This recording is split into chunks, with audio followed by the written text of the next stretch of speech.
2015 সালের জানুয়ারি মাসে বাংলাদেশ ব্যাংকের 36 জন কর্মকর্তা কর্মচারীর কাছে একটি ইমেইল আসে, যা রাসেল আহলান নামে এক চাকরি প্রত্যাশীর কাছ থেকে পাঠানো হয়েছিল।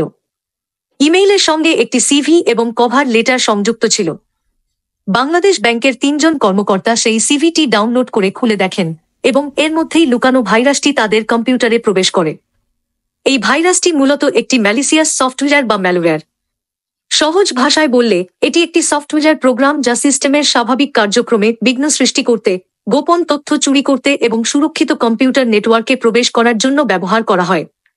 বাংলাদেশ ব্যাংকের প্রতিটি কম্পিউটার পরস্পরের সঙ্গে সংযুক্ত বা ইন্টারকানেক্টেড। এক ধরনের সুইচের মাধ্যমে তা সংযুক্ত করা হয়। এসব সুইচ দিয়ে আবার আলাদা নেটওয়ার্ক গড়ে তোলা যায়। অর্থাৎ একই সঙ্গে সব কম্পিউটার সংযুক্ত থাকে না। আলাদা নেটওয়ার্ক গড়তে আলাদা রাউটার ব্যবহার করতে হয়। সাধারণত কেন্দ্রীয় ব্যাংকগুলোর ভালো নিরাপত্তা ব্যবস্থা থাকে, কিন্তু বাংলাদেশ ব্যাংক অত্যন্ত সস্তা দরের রাউটার ব্যবহার করেছিল, যার মূল্য ছিল মাত্র $10। চিন্তা করুন, একটি দেশের কেন্দ্রীয় ব্যাংক এত সস্তা দামের নিরাপত্তা ব্যবহার করছিল। খরচ কমানোর এরকম একটি ব্যবস্থাই হ্যাকারদের সুবিধা করে দিয়েছিল। তাই সহজে ভাইরাসটি পুরো ব্যাংকের সিস্টেমে ছড়িয়ে পড়ে। এটি এক কম্পিউটার থেকে আরেক কম্পিউটারে ছড়িয়ে ডিজিটাল ভল্ট প্রবেশ করে। তারপর 2016 সালের ফেব্রুয়ারি মাসে ঘটল ইতিহাসের অন্যতম বড় সাইবার অপরাধ, যা বাংলাদেশ সহ সারা বিশ্বের মানুষের নজর কাড়ে। চলুন আজ আমরা আলোচনা করি কিভাবে 2016 সালে বাংলাদেশ ব্যাংকের রিজার্ভ চুরি হয়েছিল এবং 8 বছর পর এর বর্তমান অবস্থা কি। জানতে আমরা ভিডিওটি সহজ ভাষায় ব্যাখ্যা করব, যাতে আপনি সহজে বুঝতে পারেন সেদিন কি হয়েছিল। সাথে সম্পর্কিত ব্যাংকের কিছু গুরুত্বপূর্ণ টার্ম সম্পর্কে ধারণা দিতে চেষ্টা করব। আমাদের ভিডিওটি ভালো লাগলে লাইক ও শেয়ার করতে ভুলবেন না। এছাড়াও আমাদের চ্যানেলটি সাবস্ক্রাইব করে আমাদের আরও এগিয়ে যেতে সাহায্য করুন। ইতিহাসের সবচেয়ে বড় রিজার্ভ চুরি ধরা পড়ে 2016 সালের 5ই ফেব্রুয়ারি। সেদিন সকাল প্রায় 8:45টার দিকে বাংলাদেশ ব্যাংকের কর্মীরা লক্ষ্য করেন যে তাদের 10ম তলার প্রিন্টারটি কাজ করছে না। নিজেদের অ্যাকাউন্টের সব ধরনের লেনদেনের রেকর্ড রাখার জন্য বাংলাদেশ ব্যাংকে একটি প্রিন্টেড কপি সংরক্ষিত করে রাখে। প্রথমে এটি অন্য যে কোনো দিনের মতো একটি সাধারণ প্রযুক্তিগত সমস্যা বলে মনে করেছিল ব্যাংকের কর্মকর্তারা। তবে প্রিন্টারটি পুনরায় চালু করার পর তারা একটি অত্যন্ত উদ্বেগজনক বার্তা দেখতে পান। সেখানে উল্লেখ করা হয় যে নিউ ইয়র্কে ফেডারেল রিজার্ভ ব্যাংকে রাখা বাংলাদেশ ব্যাংকের অ্যাকাউন্ট থেকে পুরো $1 বিলিয়ন বা $100 কোটি তুলে নেওয়ার নির্দেশ এসেছে। ফেডারেল রিজার্ভ ব্যাংকের ওই অ্যাকাউন্টে বাংলাদেশ ব্যাংকের মার্কিন ডলারের মজুত রাখা হয়েছিল। এই বিষয়ে বিস্তারিত জানার জন্য বাংলাদেশ ব্যাংকের কর্মীরা ফেডারেল রিজার্ভ ব্যাংকের সঙ্গে যোগাযোগের চেষ্টা করেন, কিন্তু কোনো সাড়া মেলে না। কারণ হ্যাকাররা বাংলাদেশ সময় বৃহস্পতিবার রাত 8টায় তাদের কার্যক্রম শুরু করে, যা নিউ ইয়র্কে ছিল সকাল। ফলে বাংলাদেশ যখন গভীর নিদ্রায় ছিল, তখন নিউ ইয়র্কে লেনদেন চলছিল। এরপর শুক্রবার থেকে বাংলাদেশে 2 দিনের সাপ্তাহিক ছুটি শুরু হয়। বাংলাদেশ ব্যাংকের প্রধান কার্যালয়ও এই সময় বন্ধ ছিল। যখন রবিবার ব্যাংকের কর্মীরা এসে বিষয়টি বুঝতে পারেন, তখন নিউ ইয়র্কে সাপ্তাহিক ছুটি শুরু হয়ে গেছে। এই সময়সূচির ব্যবধান হ্যাকারদের চুরির পরিকল্পনা সফল করতে সহায়ক হয়েছিল। আরও সময় নষ্ট করার উদ্দেশ্যে হ্যাকাররা একটি অতিরিক্ত কৌশল ব্যবহার করে। তারা চুরির জন্য অর্থ ওয়্যার ট্রান্সফারের মাধ্যমে ফিলিপাইনের রাজধানী ম্যানিলায় ডলার পাঠায়। যারা ওয়্যার ট্রান্সফার সম্পর্কে বিশদে জানেন না, তাদের জন্য সহজে বিষয়টি বোঝানোর চেষ্টা করি। ওয়্যার ট্রান্সফার হল ইলেকট্রনিকভাবে অর্থ প্রেরণ করার একটি পদ্ধতি যেখানে কোনো নগদ অর্থ বিনিময় হয় না। ব্যক্তি বা ব্যাংক হচ্ছে প্রেরক, যিনি স্থানান্তরের জন্য সমস্ত নির্দেশাবলী প্রদান করেন অন্য ব্যাংকে, যার মধ্যে প্রাপকের নাম, ব্যাংক অ্যাকাউন্ট নম্বর এবং পরিমাণ থাকে। এক্ষেত্রে প্রেরক হল বাংলাদেশ ব্যাংক, যে ফিলিপাইনের ব্যাংকে ডলার পাঠানোর আবেদন করেন। ম্যানিলায় সেই সময় 2016 সালের 8ই ফেব্রুয়ারি ছিল চন্দ্র বছরের প্রথম দিনের জাতীয় ছুটি। ফলে বাংলাদেশ, নিউ ইয়র্ক এবং ফিলিপাইনের সময় পার্থক্য এবং ছুটির দিনগুলোকে কাজে লাগিয়ে হ্যাকাররা 5 দিনে চুরি করা ডলারগুলো স্থানান্তর করে। হ্যাকাররা ওয়্যার ট্রান্সফারের জন্য বাংলাদেশ ব্যাংকের প্রধান সিস্টেমে প্রবেশ করে, যাকে বলা হয় সুইফট। সুইফটের পূর্ণরূপ Society for Worldwide Interbank Financial Telecommunication. বিশ্বব্যাপী ব্যাংক বা আর্থিক প্রতিষ্ঠানের মধ্যে আর্থিক লেনদেন করতে এই নেটওয়ার্ক ব্যবহার করা হয়। সুইফট নেটওয়ার্ক দিয়ে সরাসরি অর্থ প্রেরণ করা যায় না, এটা শুধু অনলাইনে পেমেন্ট অর্ডার প্রেরণ করে। একটি ব্যাংক তাদের সুইফট নেটওয়ার্কে সংযুক্ত অন্য একটি ব্যাংকে অর্থ পরিশোধের অনুরোধ পাঠায় এবং সংশ্লিষ্ট ব্যাংক সেই আদেশ গ্রহণ করে সে অনুযায়ী কাজ করে।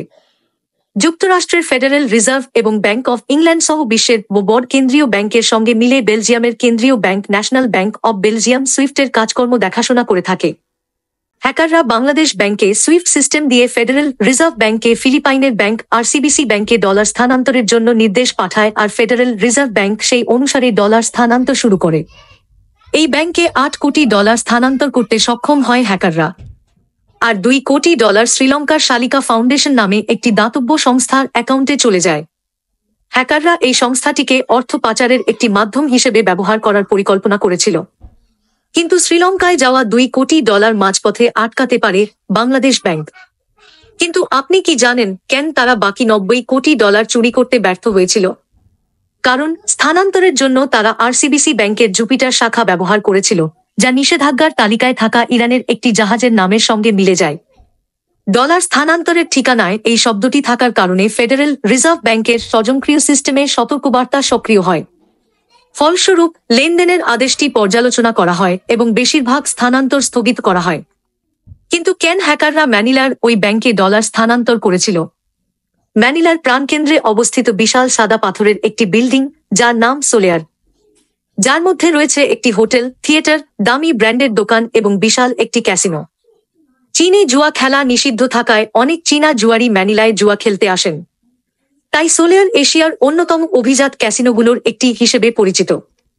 এখানেই হ্যাকারদের চুরি করা অর্থের পরবর্তী লেনদেন সম্পন্ন হয়। আরসিবিসি ব্যাংকে স্থানান্তর করা 8 কোটি 10 লাখ ডলারের মধ্যে 5 কোটি ডলার সোলেয়ার এবং মাইডাস নামে আরেকটি ক্যাসিনোর অ্যাকাউন্টে স্থানান্তর করা হয়। তাহলে বাকি 3 কোটি 10 লাখ ডলার কি হয়েছিল?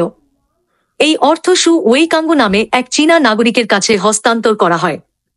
তিনি একটি ব্যক্তিগত জেট বিমানে শহর ত্যাগ করেন এবং এরপর তার সম্পর্কে আর কোনো তথ্য মেলেনি। ক্যাসিনো ব্যবহার করার মূল উদ্দেশ্য ছিল অর্থের পূর্ব ইতিহাস মুছে ফেলা।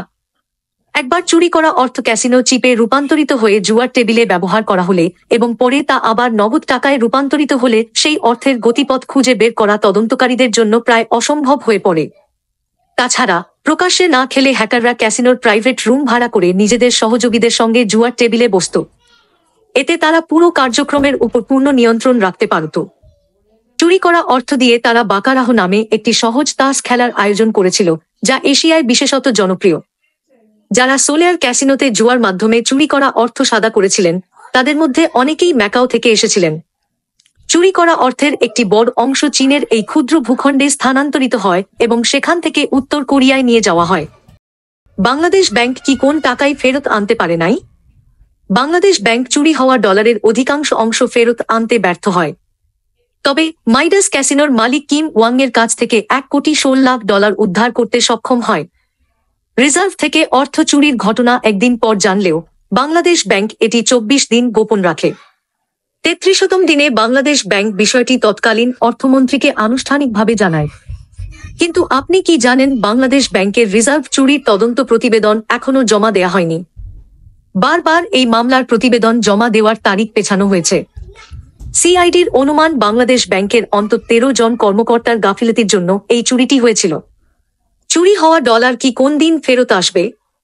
আপনি কি মনে করেন? ভিডিওটি থেকে যদি কোন নতুন কিছু শিখে থাকেন তবে ভিডিওটি লাইক করুন আর শেয়ার করুন আপনার বন্ধুর সাথে, যাতে সেও ব্যাংকের কিছু গুরুত্বপূর্ণ টার্ম এবং ইতিহাসের সবচেয়ে বড় রিজার্ভ চুরি সম্পর্কে জানতে পারে। ধন্যবাদ।